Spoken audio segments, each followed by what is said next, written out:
En 1993, Lula da Silva decía que el Parlamento estaba controlado por una mayoría de 300 picaretas, delincuentes, en el argot brasileño. La frase tuvo éxito y hubo un grupo de rock que la retomó en una canción. Luis Ignacio lo dijo, Luis Ignacio avisó, son 300 picaretas con título de doctor.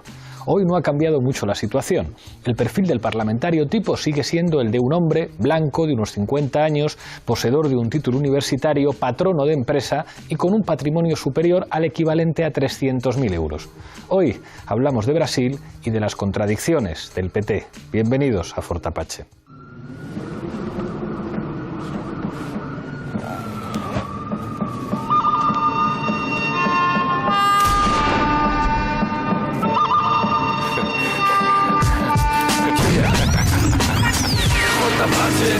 Forte Apache.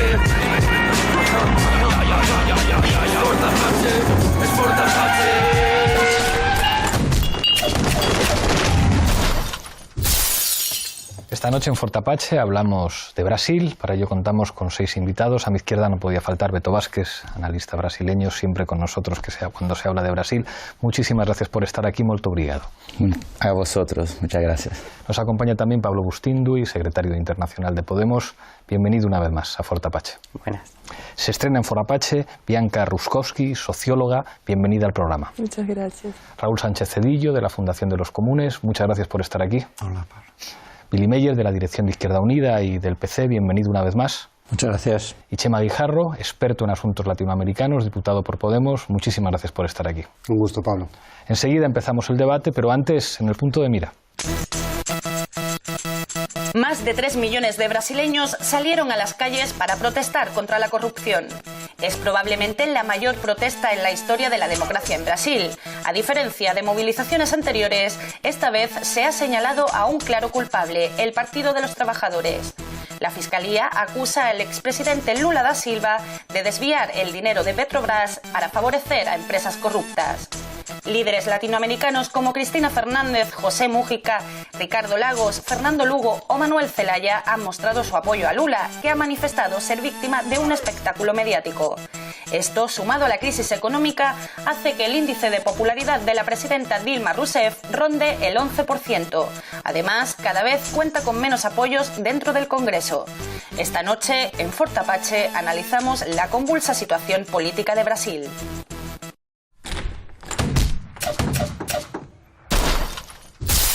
Empezamos como siempre en Forte Apache con la regla del minuto. Misma pregunta para los 6 invitados. Parece que el Brasil del PT tiene una triple crisis política, institucional, económica. ¿Cuáles son? Os pido que en un minuto señaléis algunas de las claves de esta situación a la que se ha llegado. Empiezo contigo, Beto. Bueno, yo creo que el principal factor que explica lo que está pasando en Brasil ahora mismo es el final de un pacto social, el pacto social del lulismo, del lulopetismo, como quiera uno llamar, donde Lula tuvo la habilidad de hacer la construcción de un gran pacto nacional de alianza interclasista. Lula logró articular lo que antes había sido imposible en la historia de Brasil, que son sectores empresariales, clases trabajadoras, sectores medios, y este pacto que funcionó muy bien por muchos años, a final de 2012, a principios de 2013, empieza a desgastarse por problemas diversos, de eso a lo largo del programa podemos trabajar, pero el punto principal es eso, o sea, sean los factores económicos, la derivación en términos de problemas de judicialización de la política, corrupción, los problemas partidarios son decorrentes del fin de un pacto, fin de una era, que Dilma ahora va a intentar salvar los anillos, pero está por verse. Gracias, Beto. Pablo. Empezando por lo más general, quizá por la dimensión continental y por tanto por las consecuencias geopolíticas y las implicaciones geopolíticas que tiene. La crisis actual creo que se inscribe en un contexto regional de fin de un ciclo, de una era de involución, donde toda una serie de procesos políticos se han encontrado con límites estructurales, con oposición muy dura y la articulación de una nueva derecha con rasgos completamente diferentes a la que tenía en el continente hace unos 15 años y al mismo tiempo pone de relieve el drama que estos procesos han tenido en todas sus vertientes con la cuestión sucesoria y hace que en Brasil los movimientos progresistas y los elementos progresistas se enfrenten a la dificilísima cuestión de la regeneración, de la reformulación de un proyecto político después de 13 años del duro ejercicio del poder y el desgaste que conlleva. Gracias, Pablo. Bianca. Bueno, además de eso, del fin del lulismo, ¿no? Creo que también el efecto de las políticas sociales, aparte de una clase media, incluso trayendo a tona ese tema de las cuestiones raciales muy en boga, creo que eso alimenta mucho las protestas hoy, ¿no? Un alejamiento del PT de los movimientos sociales, por un lado, y por otro lado, un creciente conservadorismo de una clase media que reivindica sus privilegios antiguos. Muchas gracias. Paulo.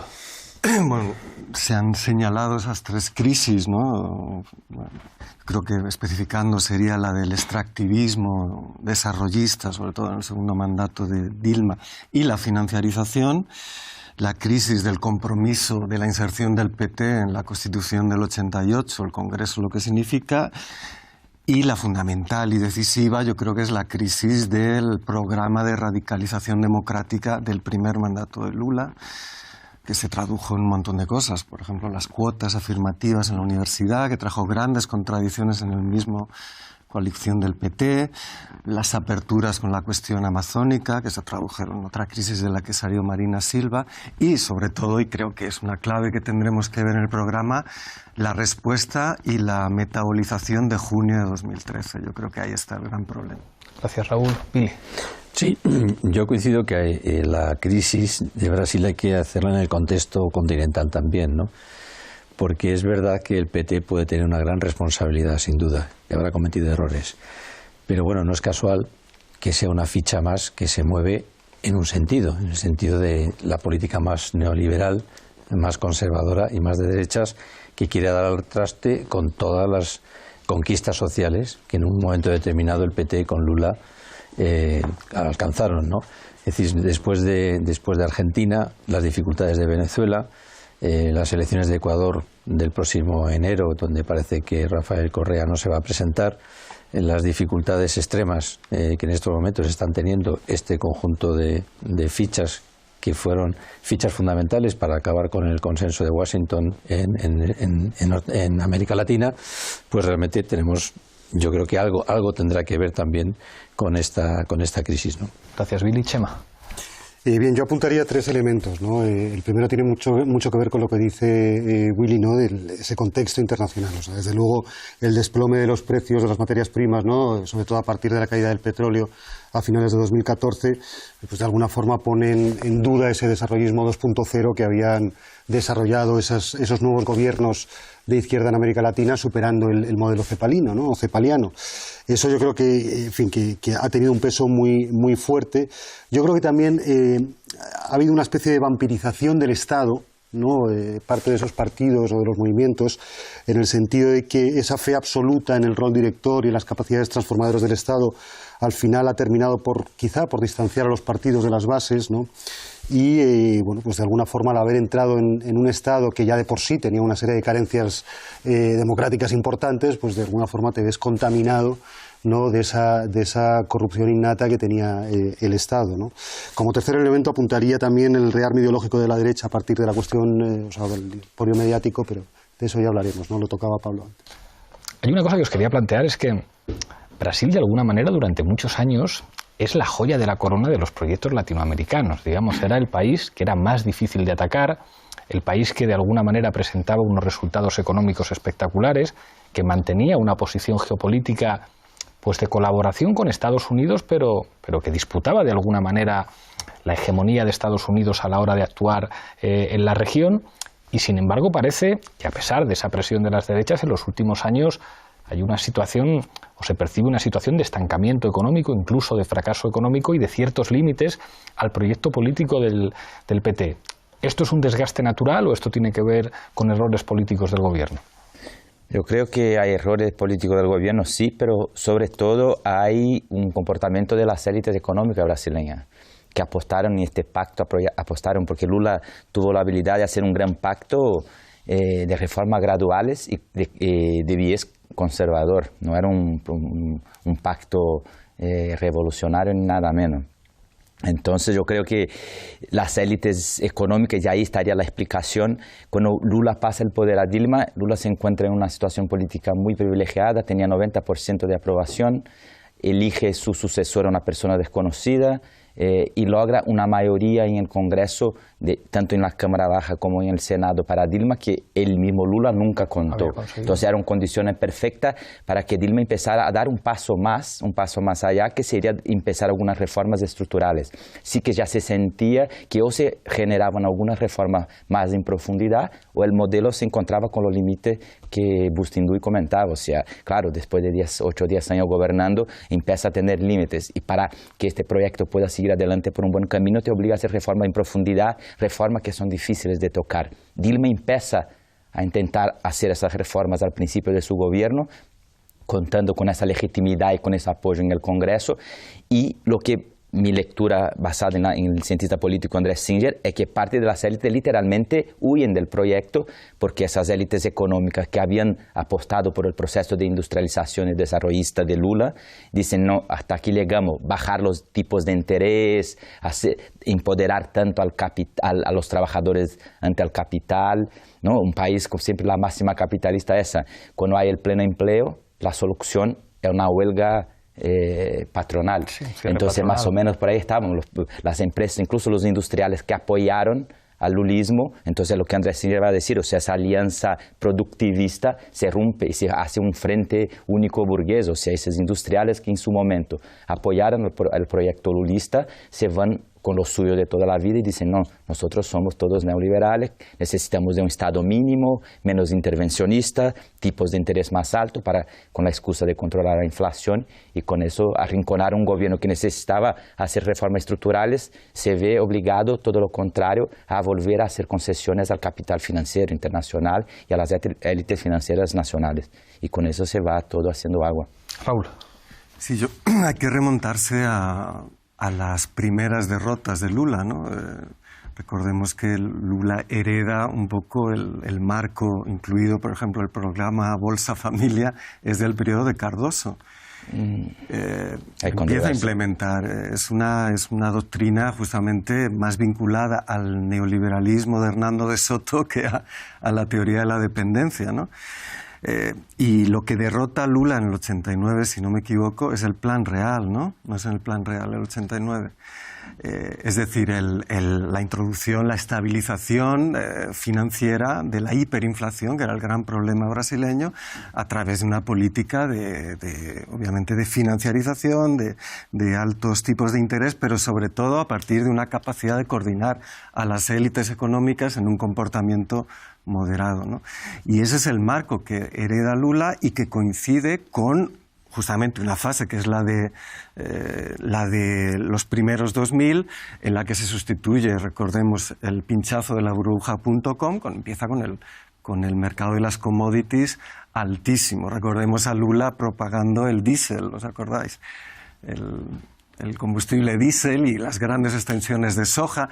Es decir, el pacto era ese, el agronegocio, el desarrollismo, el servicio de la deuda, que era impresionante y sigue siéndolo todavía para los ingresos del Estado brasileño, y la redistribución. Pero ahí lo que yo creo que el elemento determinante que pudo cambiar, hacer las reformas estructurales sobre una base de movilización ciudadana, fueron justamente las llamadas políticas sociales de Lula, es decir, las cuotas, la extensión de la Bolsa Familia, el derecho de propiedad para los favelados, que era un modo de acceso a la ciudadanía lisa y llana, el tener una cuenta bancaria. Es decir, porque comentabas, Pablo, que no demos por hecho que la gente conoce Brasil, pues los brasileños y las brasileñas que estáis aquí, Brasil es uno de los países más desiguales del mundo, sí. Pero es bestialmente desigual, es increíble.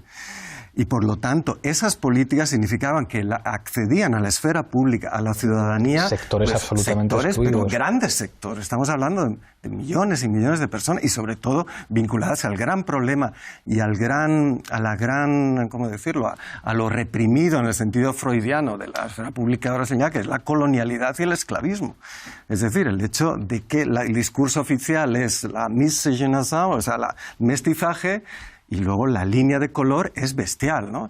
Y eso es lo que significaba una diferencia y una inteligencia para moverse en este marco neoliberal, que era sacar a la esfera pública y a la movilización también productiva a esa inmensa masa de gente. Lo que sucedió, perdón y termino, es que eso en qué se tradujo, en lo que luego se ha llamado la clase C, es decir, en el gran problema que también ha sucedido en Argentina de la redistribución de unas rentas que no modifican las relaciones de producción, por así decirlo, ni de poder en la economía, y que crean una clase media basada en el consumo que en vez de tener una línea de clase propia, es decir, una subjetividad propia que vincule democracia y acceso al poder, lo que se convierte es una clase reaccionaria. Cambia de bando. Bueno, nos ocurrió en Venezuela también. Claro. Es decir, yo ahora tengo sanidad, pero ahora ya no quiero sanidad pública. Quiero una paguita, que me dé usted la paguita para pagarme yo la sanidad privada, Billy. Sí.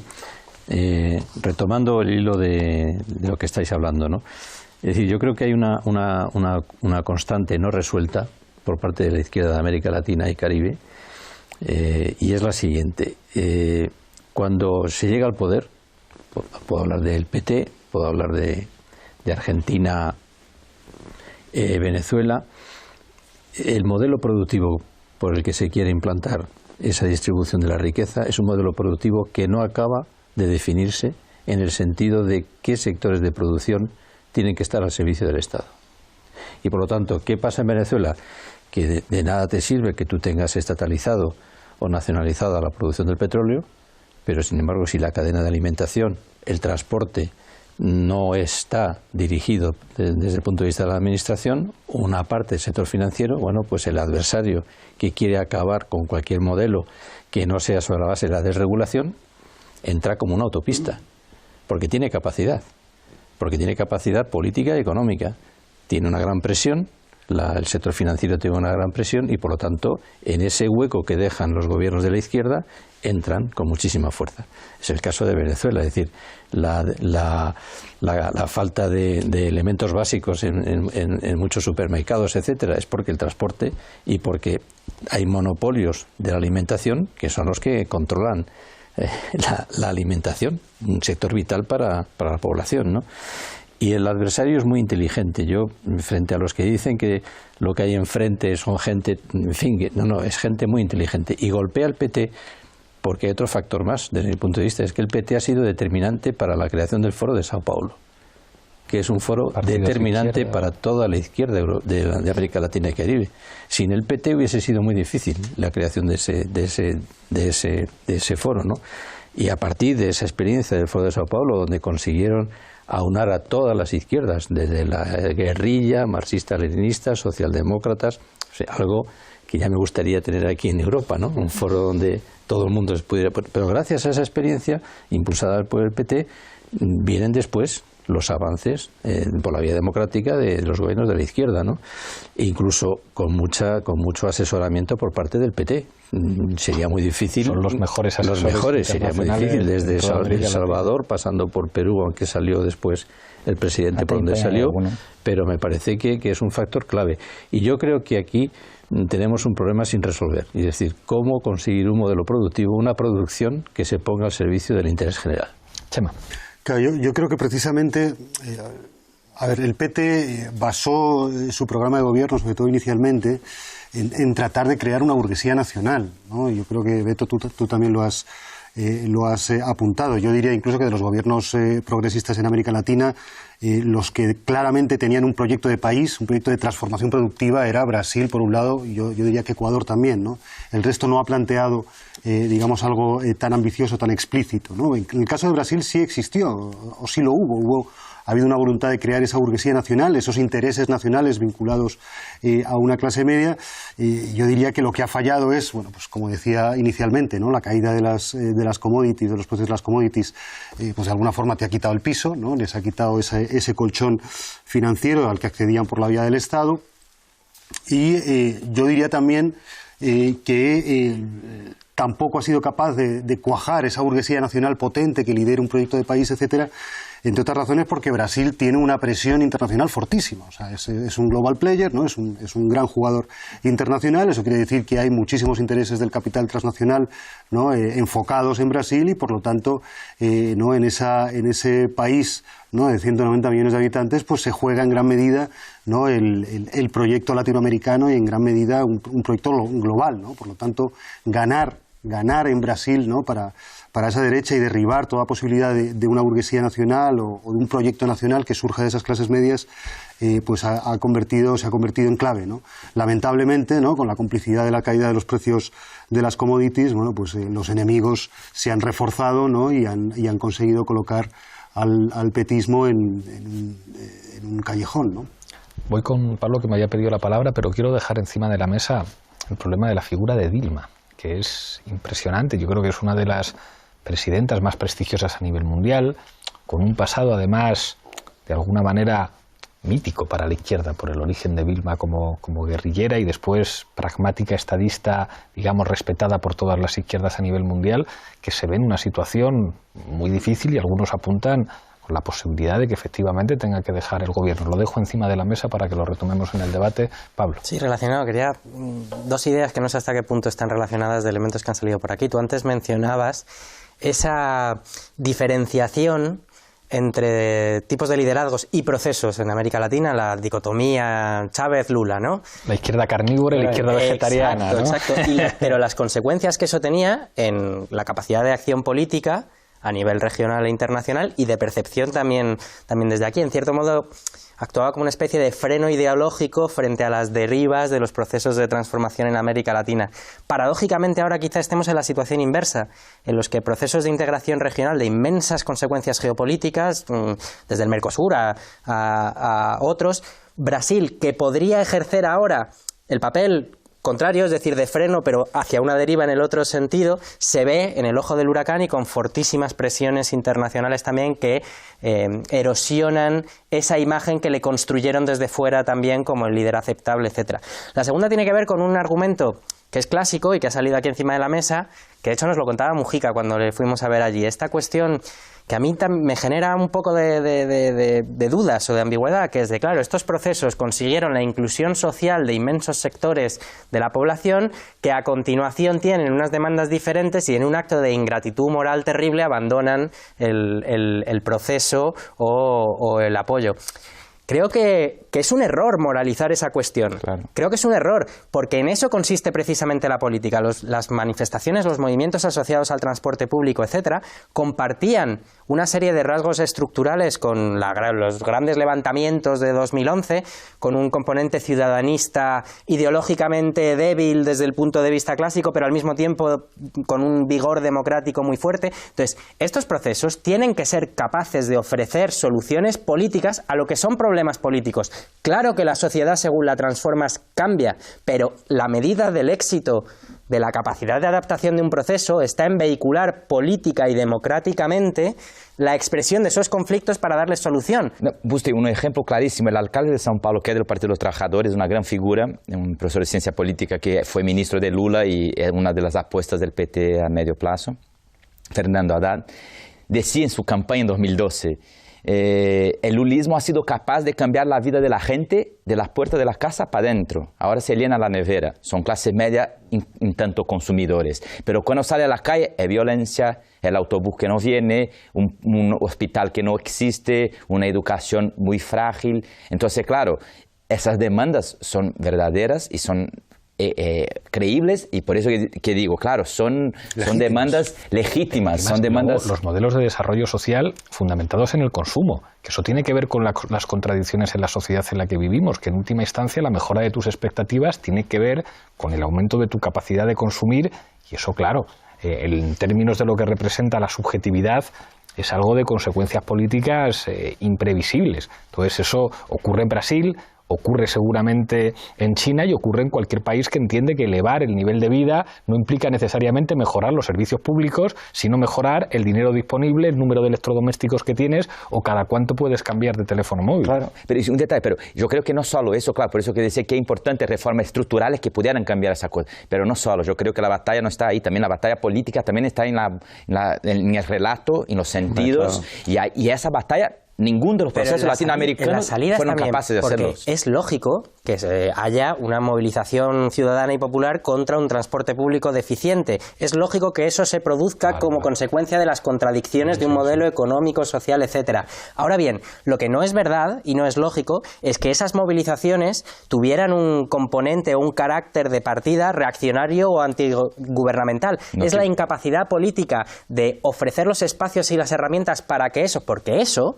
Ese pueblo que se levanta frente a aspectos que son contradicciones de tu propia política, también incide en la correlación de fuerzas con esos otros sectores sociales que abandonan el pacto que tú dices. Es decir, que tú puedes, vehiculando ese roce, que no deja de ser lucha de clases en cierto modo, puedes incidir en el paisaje de la correlación de fuerzas a nivel estatal. Claro, pero eso implica una capacidad de readaptación, de revisión y de regeneración de los sistemas de gobierno que son la principal dificultad y la principal contradicción de estos procesos. Pero cuando tú tienes el panorama de los medios de comunicación que tiene en Latinoamérica, especialmente en Brasil, esa pelea es muy difícil. Me vas a permitir, quiero preguntarle a Bianca, porque yo sé que tú eres especialista en movimientos sociales. Se supone que el PT era de alguna manera el partido de los movimientos sociales en Brasil y da la impresión de que eso ha dejado de ocurrir.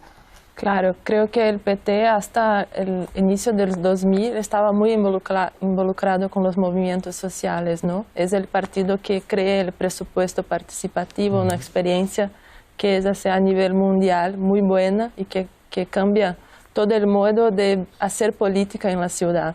Pero creo que después del 2000, con la carta de Lula al pueblo brasileño, que empieza ese pacto con la burguesía nacional, ¿no? Hay paulatinamente que se alejar de los movimientos, ¿no? Pero Lula, en cambio a Dilma, tenía como un carisma, algo que, mismo que no hacía cosas con los movimientos, siempre recibía los movimientos, estaba como siempre haciendo cosas, oyendo los movimientos y tal. Pero Dilma no. Desde su primer mandato no hace nada con los movimientos, no escucha los movimientos y el partido se aleja cada vez más, ¿no? Y 2013 es clave en ese sentido, porque el PT no está en las calles con los movimientos y no sabe oír los movimientos, ¿no? Hace como una perseguición a los movimientos que están ahí por transporte, haciendo una ciudad, pidiendo una ciudad más participativa, porque hasta entonces la ciudad no está más participativa, está como privatizada por los medios. Entonces eso es clave, ¿no? Y yo creo que ahora no mismo solo hay también un carácter... Eso, pero me dicen de realización que tenemos que pasar a Zapping. Volvemos de Zapping y vamos con Raúl y con Beto. Adelante, vídeo, por favor. La población carcelaria de Brasil suele duplicarse cada 8 años. Mientras que la población de Brasil se duplica cada 50 años. Si continuamos con esta progresión, en 2081 la población brasileña será de 570 millones. Mientras que la población carcelaria brasileña será de 510 millones. Mire esa corbata dorada. Ya le dije que no iba a funcionar. Eso no conecta con el público. Sí, no es popular. Mira el diente partido de Fortunato. Eso sí que llega al público. Eso es popular. Y eso no vuelva a repetir toda la campaña, ¿vale? ¿Cómo voy a repetirlo de eso, gobernador? Ya debemos mucho dinero a los proveedores, gobernador. ¿Debemos dinero? Pues págales. Ya está. El sistema entrega la mano para salvar el brazo. El sistema se reorganiza para garantizar los nuevos intereses y crea nuevos líderes. Mientras las condiciones de existencia del sistema sean favorables, el sistema resiste. Todos sabemos que el diputado Guaraci fue elegido con el dinero del crimen, con dinero de la milicia. Ahora respóndanme una cosa. ¿Quién paga todo esto? Sí. Y cuesta mucho. Mucho. El sistema es mucho mayor de lo que pensábamos. No hay duda de que los traficantes, policías y milicias matan a la gente en las favelas. No hay duda de que las favelas existen. No hay duda de que en Brasilia haya un escándalo tras otro y del gobierno entran y salen políticos corruptos. Para cambiar las cosas, tiene que pasar mucho tiempo. El sistema es una mierda. Van a morir muchos más inocentes.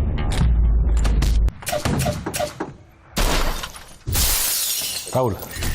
No, una contraposición. Ha habido, como si recordamos, otra gran crisis de la corrupción del PT, que es la de 2006, ¿no? El Mensalão, que iba directa a destituir a Lula también. O sea, iba a truncar el experimento. Sin embargo, se salvó con una pieza importantísima, que es un fundador, Dirceu, que ahora mismo pues, está entrando y saliendo de la cárcel y no tiene muy buen futuro. La diferencia es que eso ocurrió en un momento de absoluta legitimidad de Lula. Es todavía el Lula de Porto Alegre, el Lula que habló en Porto Alegre. Es decir, que prometía justamente el moverse en esas contradicciones de una manera inteligente, con lo que en algunos sectores favorables al PT se llamó radicalización democrática. Es decir, la inclusión en la política de sectores que ni siquiera estaban en la coalición histórica del PT. Es decir, el ABC paulista, los campesinos, algunas iglesias, sino los negros, los de la favela, la gente pobre, etcétera, ¿no? Es decir, la gente pobre que en el norte vota a Lula. O sea, Lula pierde en las zonas más desarrolladas, pierde el PT. Gana en los sitios donde hay Bolsa Familia, que es la única manera de defenderse de un sistema absolutamente pues, post-esclavista todavía, ¿no? Yo creo que esa primera legislatura de Lula es decisiva para tres cosas. Esta, y yo creo otra que tú has señalado, que es el no comerte las contradicciones en el marco del Estado-Nación, sino plantear la dinámica continental. Que hemos visto sus efectos positivos, por ejemplo, en la derrota de los santacruceños, ¿no? en Bolivia. Quiero decir, ¿quién para el golpe? En el periodo peor. Para Lula cuando dice ojito. Hombre, ojito. Efectivamente. Y termino. Es decir, pero eso con respecto a las contradicciones de esa dependencia de Repsol, Telefónica, Prisa, que Prisa, como veréis, no critica mucho. ¿Por qué? Porque tiene grandes contratos de libros de texto, de todo, y está ahí, ¿no? Y César Alierta, pues excelente relación, porque tiene todavía contratos de fibra óptica. Es decir, es una terrible dependencia que justamente en esa polaridad que señalabas tú entre ¿cómo era? Carnívoros y vegetarianos, era extraordinaria para hacer avanzar la integración regional, que es la única manera de salir de este ciclo permanente. Perdón. Beto y Yo quería hacer algunos apuntes de cosas que salieron. Lo del plan real es de la elección del 94, el 89 Lula con color de melo. Los movimientos sociales, dos apuntes rápidos. O sea, yo creo que no solo hay un aislamiento por un lado, pero por otro un acercamiento demasiado, es decir, cooptación. Parte del movimiento social es natural siempre que las izquierdas llegan al poder. Los colectivos que le apoyan llegan y esos colectivos se pierden la identidad, pierden la imparcialidad y es un proceso natural, o sea, no deseable, pero que muchas veces suele pasar. Tanto que en 2013 lo que empieza a surgir son los nuevos movimientos sociales, una nueva generación de movimientos sociales. Dos puntos clave para explicar Brasil que Raúl comentó, o sea, el servicio de la deuda. Brasil paga al año, yo siempre cuento los números, ahora el cambio ha devaluado un poco, entonces ha mejorado la situación en términos de euros, pero estamos hablando en un promedio en los últimos 10 años, de promedio, 100.000 millones de euros al año de servicios de la deuda. Y la deuda aumenta, porque con eso no se paga ni todas las ganancias. O sea, entonces, pagando 100.000 millones de euros al año, siguen aumentando el principal de la deuda. Entonces, claro, el Brasil es el casino internacional, es donde todos los capitalistas del mundo ganan, y por eso era interesante que siguiera, y Lula mantuvo eso que empezó con Cardoso. Y el tema de la desigualdad, sí, Brasil es un país desigual, Lula logró cambiar y Dilma cambiar un poquito eso. Con Cardoso, Brasil era el vicecampeón mundial, perdía para Sierra Leona en su momento. Ahora estaba entre los 10 o 20 peores, pero para una economía que es la sexta, séptima del mundo, octava, o sea, es una vergüenza, un escándalo. Y la dinámica continental que se comentó, yo creo que eso va a explicar el golpe institucional que está en marcha en Brasil ahora. O sea, es esa dinámica internacional, continental, que es igual que como las oposiciones clásicas, partidarias, se quedaron completamente sin salida frente a los gobiernos progresistas, y mismo que esos gobiernos empiecen a llegar a límites materiales, esa oposición estaba muy frágil. La articulación opositora en esos países se hace a partir de una alianza entre poder judicial y medios de comunicación, ¿no? Y articulación continental y no inefable SIP, ¿no? Sociedad Interamericana de Prensa, que organiza y articula eso en los distintos países desde los poderes judiciales. El caso Nisman en Argentina es lo mismo lo que está pasando ahora, o sea, una judicialización y una espectacularización de la política como forma de mantener el tema siempre de la corrupción. Entonces los gobiernos progresistas parece que inventaron la corrupción. Hay que investigar, hay que punir a todos. Si Lula, si Cardoso, si Dilma, si quien fuere, que se investigue y se puna y que va a la cárcel. Pero de ahí a generalizar como si fuera una cosa selectiva, una judicialización selectiva, entonces solo el PT roba, solo Dilma roba, solo Lula roba. Y eso todos los días en los medios de comunicación, una y otra vez. Si llegamos al relato interesantísimo con una profesora española que está en Brasil, Esther, solo hacía una encuesta donde se enseña que la mayoría de las personas que van a las manifestaciones anti-Dilma creen que Dilma es corrupta porque está investigada por las investigaciones de Petrobras. No es verdad. Puede que algún día entre en las investigaciones, pero hasta el momento el nombre de Dilma no apareció en las investigaciones de la Petrobras. Dilma están buscando un artificio contable para justificar que Dilma hubiera incurrido en un presunto crimen de responsabilidad fiscal por no mantener el equilibrio fiscal. O sea, una locura. Pero la gente que quiere quitar a Dilma del poder, los ciudadanos, 90% creen que Dilma está involucrada con las denuncias de Petrobras. O sea, para que vea como la desinformación interesada de los medios de comunicación articulada a una lógica judicial muy agresiva y perversa y que llega al estado de excepción con prisiones preventivas abusivas, con presión psicológica de esas prisiones para que la gente tire de la manta sistemáticamente. Y la mediatización, con este arreglo, lo que está pasando en todos los países del continente, se genera la oposición que se llama la PIG, ¿no? Los partidos de la imprenta golpista. Ese es el verdadero partido de oposición en Latinoamérica hoy. Chema y Billy.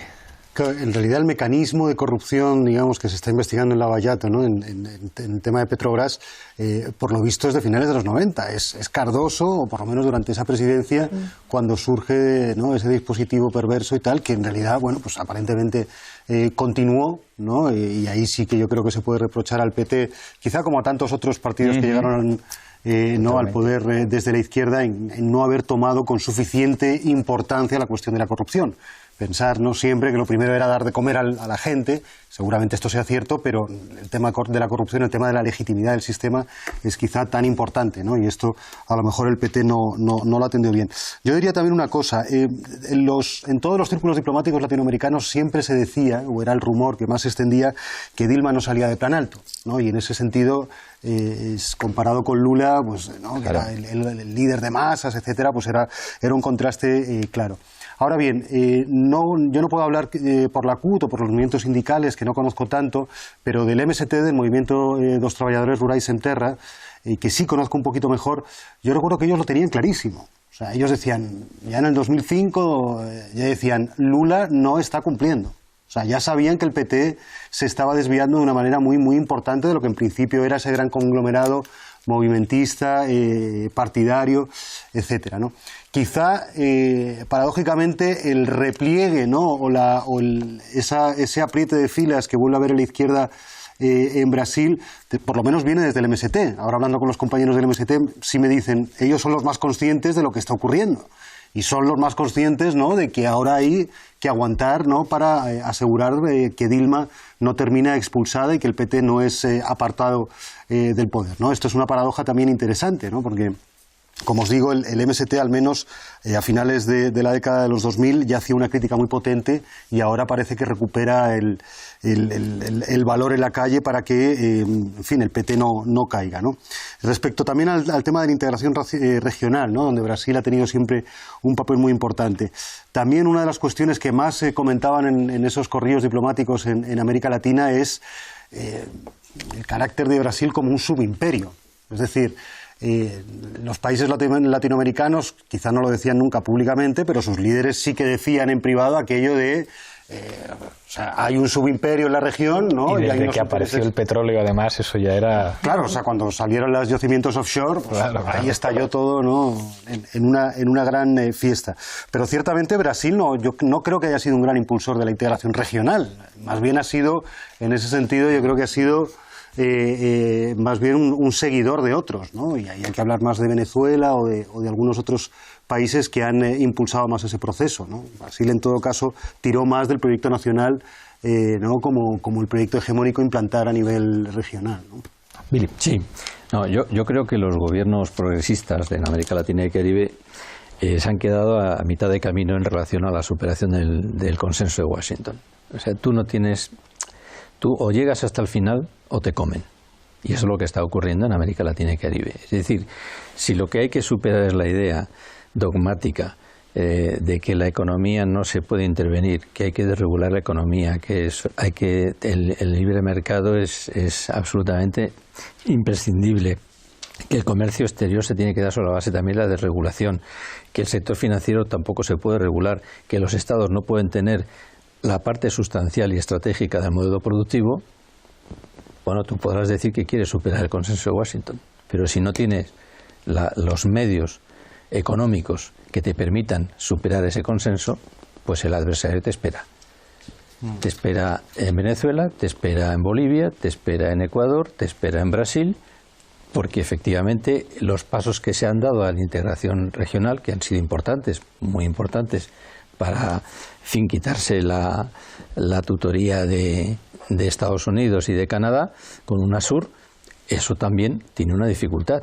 Y es que en la parte económica, aunque se dieron pasos importantes en relación al petróleo, al gas, pero también se han quedado a medio camino. Quiero decir con esto que así como las transnacionales tienen un plan y lo llevan y lo ejecutan a rajatabla y tienen una perspectiva continental, tenemos un problema en nuestro campo, en el campo de la izquierda, y es que efectivamente queda siempre a mitad de camino. Y claro, ¿qué ocurre? Con un ingrediente más, y es que el misil que en este momento se utiliza por parte de las derechas que representan a las transnacionales son las empresas de comunicación. Esos son misiles, auténticos misiles, que desestabilizan, que repiten una falsedad 1000 veces y se convierte automáticamente con millones de personas que han asumido esa idea. Y lo que tú decías de la corrupción, ¿no? La corrupción es estructural a un determinado modelo productivo, que no solamente es de Brasil. Es decir, si tienes un sector público raquítico, si tienes políticas fiscales que no existen, y si tienes el sector financiero también en manos de las transnacionales y de forma indirecta, y encima tienes empresas de comunicación que se dedican fundamentalmente a desinformar, pues ya, y si además se añade a que lo que permitía dar avances en lo social, que es la participación, un partido muy comprometido con lo social, con los movimientos sociales, que era de alguna manera el contrapunto, pues entonces tenemos un problema. Claro, pero no solamente en Brasil, tenemos un problema serio, ¿no? De que, claro, es decir, ganas las elecciones, que eso está lejísimos de tener todos los resortes para transformar nada más y nada menos que la base productiva del país, las estructuras oligárquicas que tienen que ver con los medios de comunicación, con las grandes industrias. Brasil tiene 69 diputados, el PT, que es que incluso mantener la mayoría parlamentaria es dificilísimo. Claro, si a eso le añades que hay elecciones de vez en cuando, que puedes perder y que eso siempre es una dificultad en política, es que es dificilísimo, Raúl.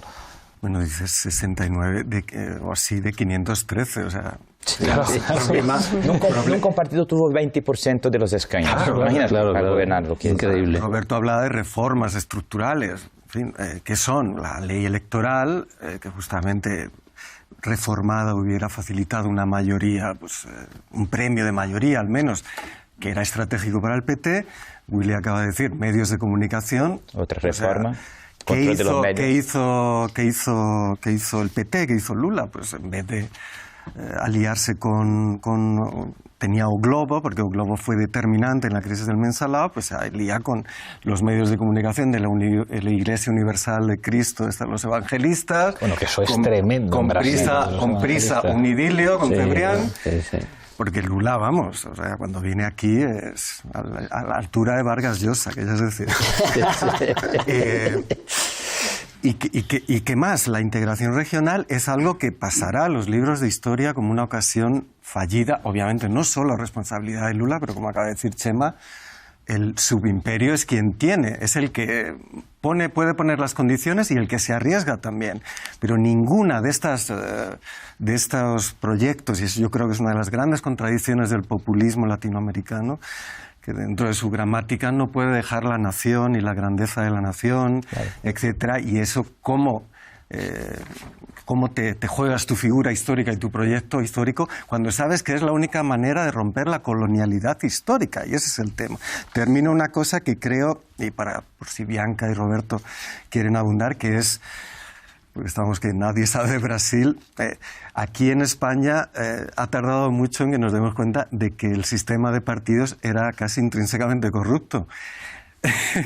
Porque esas máquinas se financian de muy mala manera. En Brasil, por lo que yo sé, no solo es la financiación de los partidos, es el funcionamiento del Parlamento, es corrupto. O sea, tú no apruebas una ley, y menos con esa ley, si no untas y el mensalao es eso. Claro, lo del PT pagando a diputados de las bolsas de dinero no era corrupción personal.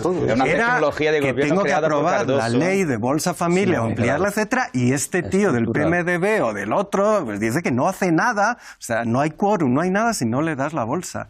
Y esto fue la contradicción que el PT se tragó por su minoría de edad en los medios de comunicación, pero también porque no tenía un discurso alternativo, que es un discurso justamente constituyente. La reforma constitucional no ha estado nunca en la agenda fuerte del PT, y era algo que se veía venir. Me dicen de realización que llegamos al final, vais a tener todos un minuto de conclusiones. Empiezo por ti, Pablo, que tenías la palabra. Minuto de conclusiones. Qué difícil en un minuto, muy rápido. Creo que lo más significativo me parece el colapso de un espejismo geopolítico basado en la burbuja de las materias primas. Todo un orden mundial que nos imaginamos con los BRICS, dinámicas de integración regional, etcétera, ha colapsado por la causa estructural de la financiación por vía de las materias primas. Me hacía gracia lo de la actitud respecto a Brasil, la idea del subimperio, porque seguro que en algún cuaderno de Indias del Virreinato de la Plata ya aparece eso. Claro, es lo que es. Brasil es lo que es y es lo que ha sido en la relación con los diferentes polos de poder en América Latina, y por eso su presencia era tan importante. Ha sido como contrapeso de una cierta dinámica, y ahora ojalá no caiga Dilma y pueda servir de contrapeso para la dinámica opuesta. Un apunte muy rápido, el tema de la corrupción es muy interesante, ver cómo la corrupción, quizá esto sea inédito, pero se ha convertido en un elemento disruptivo y movilizador en sentidos muy diferentes. Aquí lo conocemos bien. Y por último, toca una travesía del desierto en América Latina probablemente, hay que ver qué pasa en Colombia. Y hay que prepararse y resistir, porque la que viene es menuda. Es difícil. Beto, tu minuto.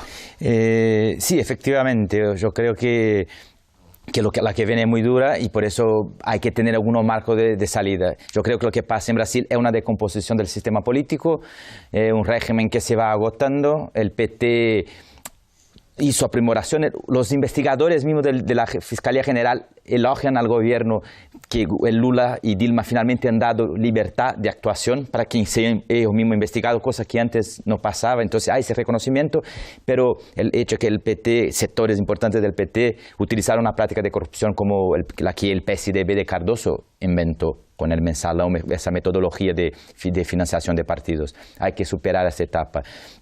Yo creo que las movilizaciones del 2013 en Brasil, de junio del 2013, son nuestro 15M. se abre un nuevo ciclo político, estamos por ver cuándo viene nuestro Podemos. El Partido de los Trabajadores va a estar participando de este Podemos a la brasileña y con qué participación. Eso está por ver y va a depender de la sabiduría del Partido de los Trabajadores. Gracias, de estar o no. Raúl. Bueno, por no abundar en lo dicho, 3 lustros, porque veremos cuánto dura Dilma, perdidos, diría, para la transformación profunda de ese subimperio al que le faltaba justamente el pueblo. 3 lustros perdidos, no solo responsabilidad de Lula y demás para la integración regional y para la verdadera independencia de América Latina, que yo creo que ahora justamente con el cambio de coyuntura, con la crisis de los BRICS, pues veremos cómo ese nuevo hegemonismo americano, si gana Clinton, ¿no? Y no Sanders, se ejerce. Quiere decir, hay una enorme posición de debilidad y yo creo que también una crisis profunda de un modelo que renovó en su momento la izquierda de una manera profundísima al combinar pragmatismo con una composición que no era la tradicional del movimiento obrero y que ahora, pues, para la izquierda mundial no hay un recambio fácil. Gracias, Raúl. Bianca. Bueno, creo que el momento a analizar quién está en las calles o en las protestas, no tanto pro y contra el gobierno, son 2 públicos muy parecidos, aunque no se diga eso, no se tiene una idea de que los pobres están defendiendo el gobierno y los ricos están contra. Pero cuando se analiza el nivel de estudios y la renta, las diferencias son muy pocas y las clases bajas no están en las calles todavía. Entonces creo que esa es una clave para lo que va a pasar en el futuro, que es saber cómo que los 2 grupos que están disputando llegan a esas clases para tener su apoyo, ¿no? Creo que eso hay que tener ojo para eso. Gracias, Bianca. Chema. Bien, a ver, yo creo que es importante también entender ese ciclo en el que ahora mismo está entrando América Latina, ¿no? Y el papel que Brasil tiene en él. O sea, es decir, ciertamente el revés electoral en Venezuela, ¿no? El de hace poco en Bolivia, ¿no? Como comentaba Willy, digamos, ha habido una serie de fracasos de la izquierda a nivel electoral.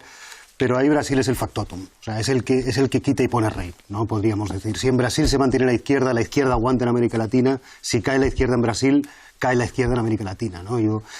Puede sonar muy radical o muy bestia lo que digo, pero realmente creo que el peso brasileño es excesivamente importante como para no darle todo el rol determinante a la hora de definir qué va a pasar en el tablero latinoamericano, ¿no? De los próximos años.